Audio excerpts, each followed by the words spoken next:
video, I want to take a little bit of time to talk about depression and dark thoughts. And again, kind of talking about the last video where I got into a little bit about suicidal idealization. And although these topics are not extremely fun to think about, they are something that, again, most people will at some point in their life have some sort of a scary thought in this way. And so I think it's important to really realize why we would think these thoughts in the first place, how they kind of relate to depression, anxiety, addictions, self-worth, low self-esteem, all of these different factors. So let's start out with depression.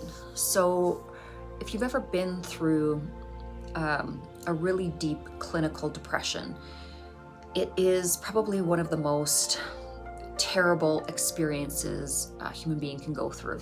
It is a lack of motivation to do anything, a lack of desire to do anything. You just basically have no desire to live. There's nothing that excites you. It's just this pervasive, dull, melancholy, kind of empty, hopeless feeling. And the trouble with it is you never really know what started it. Sometimes it's triggered by trauma, sometimes it's triggered by loss, but it kind of just eats you alive in this slow, monotonous way. And it really undermines your sense of self-worth, your pride, and your ability to do things. Because when we're in a deep depression, it's almost impossible to motivate ourselves. It's like that mechanism of self-motivation is just gone from our ability. So we don't want to work out. Sometimes we don't want to eat. Sometimes we overeat, tend to sleep a lot, or overthink into what I call a vortex of negative patterning. So your thinking just keeps spiraling, into a lower and lower place. And that is really this darkness where you start to feel so overwhelmed with being with yourself. Because again, usually depression is fairly isolating. People don't enjoy being around people that are depressed and grumpy and aren't bringing a lot of joy to the relationship. Doesn't mean that everybody in your life is going to turn away from you if you're experiencing depression, but a lot of people will get tired of the continual negativity that your being is emanating, that you're churning out. And a lot of what happens in terms of the dialogue when a person is depressed is a very victim mentality. It's a very kind of woe is me mentality. People can be saying things to bring you up, and you just have a million reasons why none of that can contribute to making you happy. It is, and it's not a flash in the pan thing. You can't just snap your fingers if you are in a chronic depression and make it all better. So this is also where we start to get into suicidal thoughts, because it can become something that feels so overwhelming that you're so far into this darkness or this hole that the conscious mind starts trying to find ways to relieve the pain, to relieve the suffering. And ending the suffering in terms of ending the consciousness is one of the ways that the brain sort of thinks that it might be able to outsmart what it's going through. Now, I truly believe that consciousness is eternal. I truly believe that we have multiple lifetimes, and that, again, you're not going to destroy your consciousness. You're going to essentially destroy this particular body that you're in, this particular incarnation. That doesn't mean you should go jumping off a building. That's not what I'm saying. I'm not saying, well, it doesn't really matter, you'll get another life. It very much so matters. And specifically if you were to, from a go ahead and do something, like take your own life, there are ripple effects and karmic effects that go along with it that are not setting you up for the ideal situation in your next incarnation. So any way you slice it, it's not a good thing to even contemplate a solution to whatever problem you're having as snuffing yourself out. Okay, it seems like an easy fix, and potentially it's a quick fix, but what it does is hurt everyone around you. And the problem with suicidal idealization, in the beginning, people generally do it in kind of a Shakespearean, almost melodramatic way. They don't really believe that they're going to do it.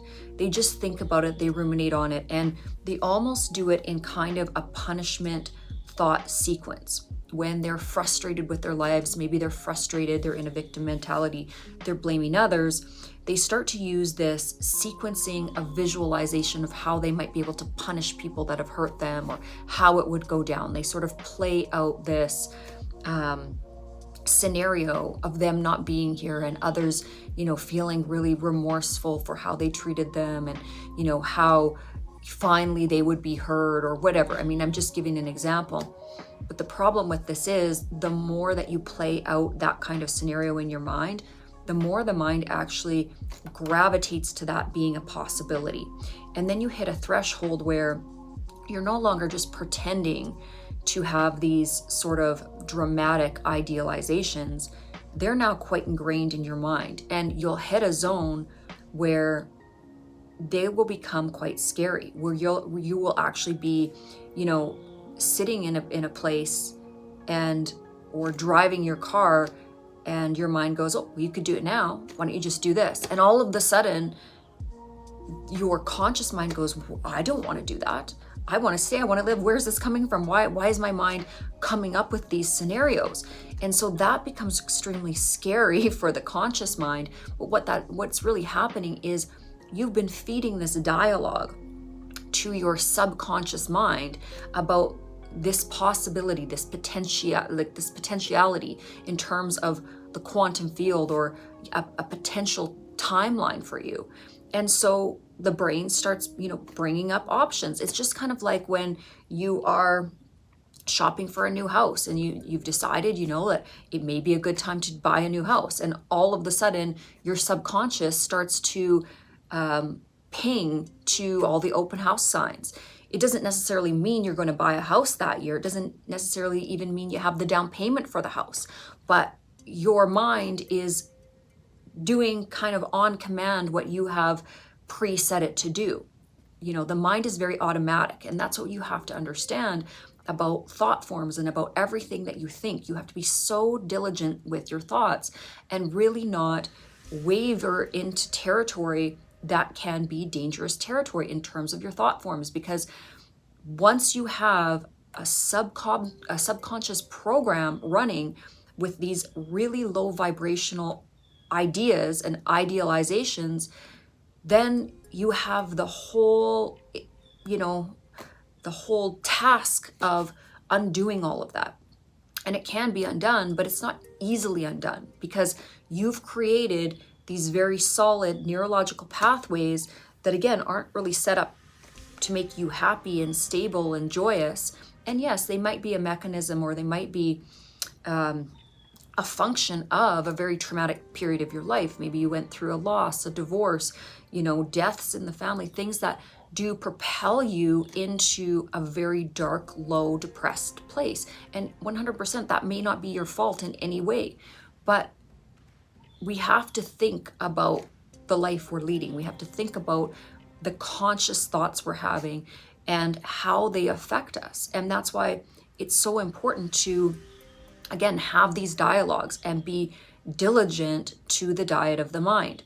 Now, another way that suicidal idealizations can kind of present themselves are through mental health conditions or issues like anxiety disorder, OCD. When you have really pervasive, intrusive type thoughts that, in a sense, dealing with anxiety disorder specifically, it would come out of nowhere. I'd be driving my car and all of a sudden I would have a massive panic attack.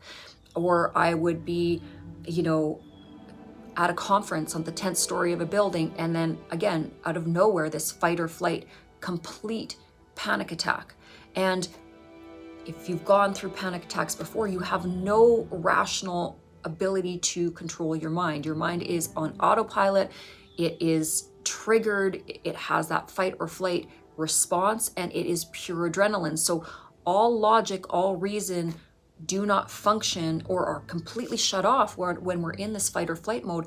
And that happens so that we can run away from the saber-toothed tiger. We don't have time to logically figure out which way to go.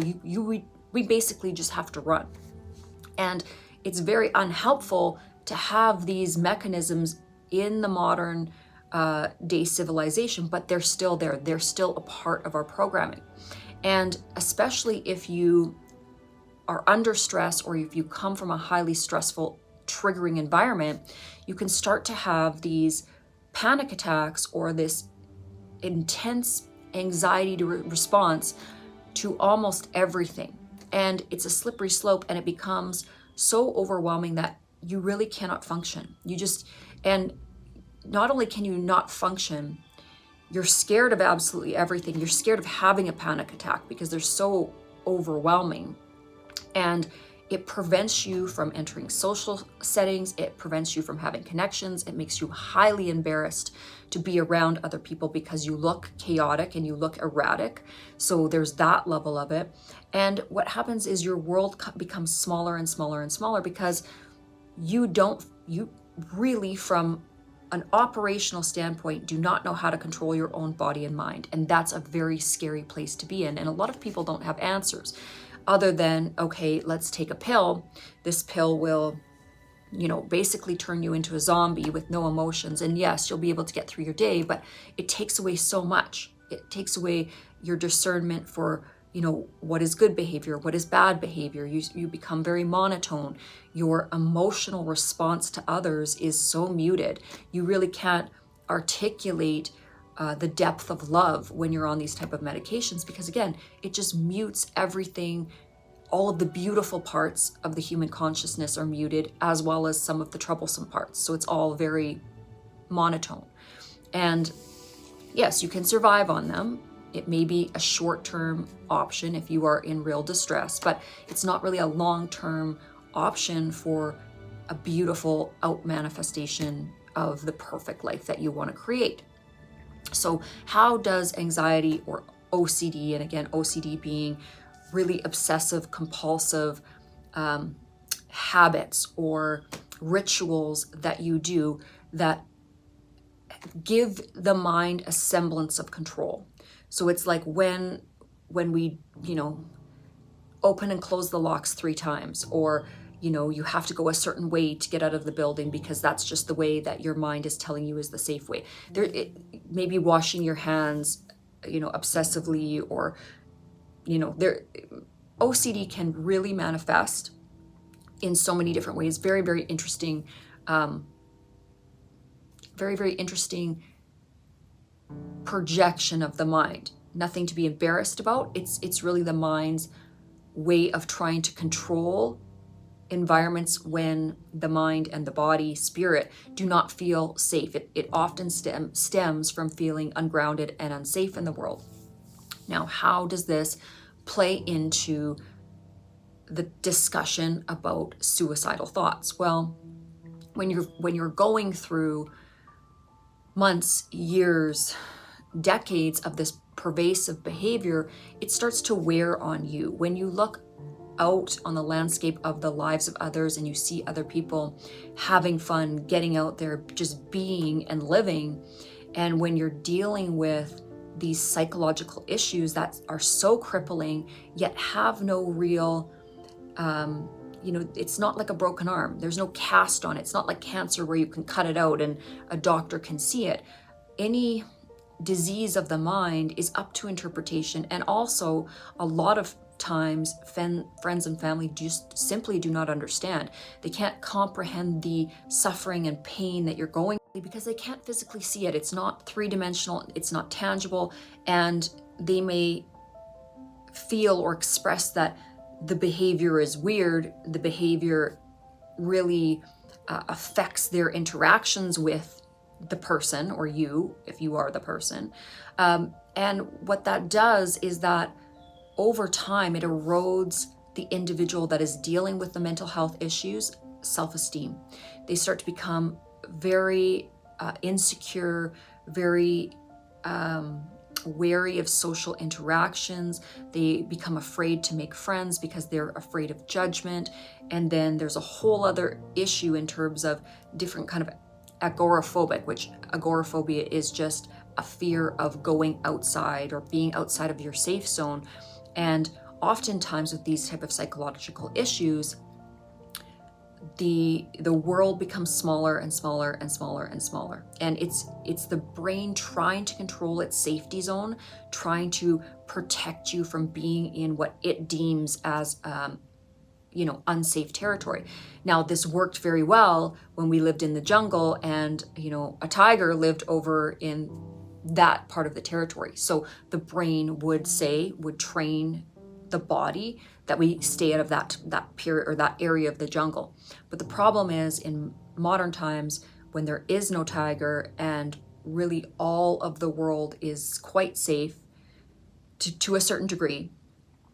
However, the brain is giving the same triggers as it would feel if you were in the jungle with the tiger.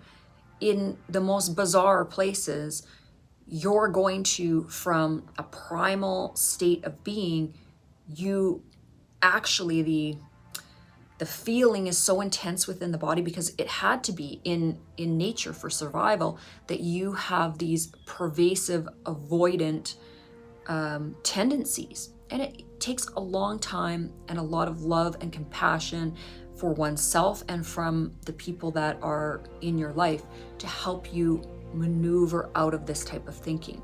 So a lot of times it's exposure therapy. So it's going to the places that you had identified with as triggering or anxiety provoking, and you have to ask for help. If you don't have an open, honest dialogue about what you're feeling, and if you are scared to talk about the scary thoughts inside of your head, this is again where people get into this slippery slope. They're embarrassed, their pride, their ego prevents them from talking to the people that love them, that could help them.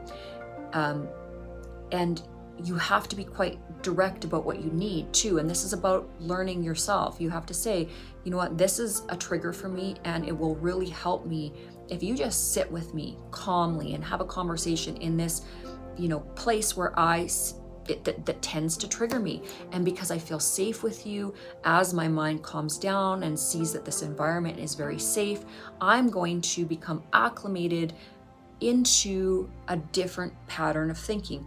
But all of these types of cognitive behavioral practices, they take time. They're not a McDonald's fix. They can take years upon years to get yourself back into a place where you feel kind of like a normal human being. And you really need to practice self-love, because it may even be that the external world is not there to give it to you.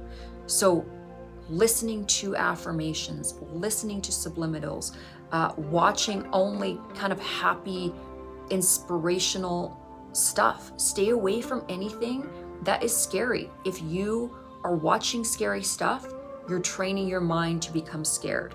I know this feels like, or this may sound like a prescription to go and live in a Disney movie. Well, essentially it kind of is, until you have grounded yourself enough in the idea of the fact that the world is safe. And the world is not completely safe, but as much as you can ground yourself into the idea that where you are placing yourself in the world is going to be as safe as possible. And then there is kind of, in my opinion, a last step in terms of how you can really find peace when you're moving through depression, anxiety, really extreme mental health issues. Even though I have dealt with them, I have family members that have bipolar disorder, schizophrenia. I will get into some of those things, borderline personality disorder, etc., in other videos when I'm ready to really, do quite a long lecture on that stuff. But spirituality, so having a belief in a higher power has a huge impact. When you can settle yourself into the idea that God or spirit, or if you have many gods, it doesn't matter. Whatever that spiritual practice looks like for you, that belief that something outside of yourself is there guiding you, holding you, being your light at the end of the tunnel. It allows you to offload the stresses of the mind and say, I'm going to give this to God. I don't understand it. I'm not, sure why it's presenting itself in my life, but I am going to walk in a sort of faith, a faith in life, and a faith in beingness, and a faith in the fact that I know that I'm here to do good things. And I'm going to offload all of my worries, all of my stresses, all of the things that I do not understand, and I'm going to give them to spirit. And it's easy to say I'm just going to give these burdens to spirit, but why would I want to do that? And also I've asked myself the question, is that mean to be giving all of this heavy stuff over to God? What we have to understand is, especially in the quantum field and the way that Earth is set up and how things are magnetized to each other, the lessons that we learn, the strengthening of our consciousness, the moving away from fear towards that vibration of unconditional love, is that we're really not giving it to God in the sense that he's carrying around all this low vibrational energy. That source energy, the energy of spirit, the unconditional love of spirit, transmutes all of the worries and burdens that we offload, knowing that they mean nothing, knowing that they are just the delusions of a distorted mind, a mind that is not capable as yet of seeing the beauty and the brilliance of Earth and its own consciousness as it was truly created. And when we understand that we can do this, we can move this lower vibrational energy, these lower vibrational thought forms, our worries, our the dialogue that runs in our heads, our low self-esteem, our pride, our jealousies, anything that is not serving us, if we continually have this mental exercise of offloading, when something comes up, when you feel your anxiety, raising, when you feel irritability coming up within yourself, for the masculine polarity, a lot of times it's anger, when you feel that rage or anger inside, and for the feminine polarity, a lot of times it's over emotional, hysterics, anxiety. Offload it. Just realize that you don't have to carry it. It's not your anger, your hysterics are not going to fix the situation. So simply move that worry. I actually do a visualizing technique where I actually kind of have a crane and I visualize offloading it like a big, container on a shipyard, and I'm offloading it into the universe, and I'm no longer going to carry it. It's not going to rest itself within my auric field. And I have an unending trust and faith that everything is always working out for me. And it took me a long time to program my mind this way. It was so easy to fall into victim mentality. But if you use this very simple mantra that everything is always working out for me, the universe is designing my most beautiful life, some of these affirmations, then you cannot fall into a victim mentality. Anything that has gone before is or was character built to a more fortified, wonderful, dynamic version of yourself. And continually offloading the stress doesn't mean that I don't do the tasks. So I don't, I'm not an ostrich. I don't go and bury my head in the sand. I am very task orientated, because when we're in this energy of doing, when we're going through whatever task it is, whether it's cleaning our house, organizing things, doing a great job at work, going for walks, being around our parents, our pets, our family, but doing acts of service. And these acts of service can be acts of service for ourselves, and they can be acts of service for others. And I have started to really understand that it's energy. And when we're maneuvering this energy in a positively forward-moving trajectory, and we have an inner knowing of whatever task we are set out to do, that it is positive for the collective. It is positive for us. We are part of that collective. So let me give an example. Okay, if it is simply cleaning our house, we are moving the energy around, we're organizing things. It is definitely positively helping our energy body, helping the energy around us. When others come into our home, if everything's organized and clean, we're not going to be frustrated when we're looking for things. We're going to be more calm around them. So that vibrational ripple effect that we're putting out there into the quantum field by doing that very simple act, that diligent act of doing, is actually recalibrating a lot of things. And then something as simple as, putting yourself together well in the morning before you go to a job. When you feel better, you're actually going to project better energy. You're going to be able to compliment others better because you feel good about yourself. And then when you go to work, doing the very best job you can, when you know that you've done a good job, there's very little to gripe about. There's very little victim mentality that can spawn from a job well done. So I always set my intention every day to do the very best that I can in that day.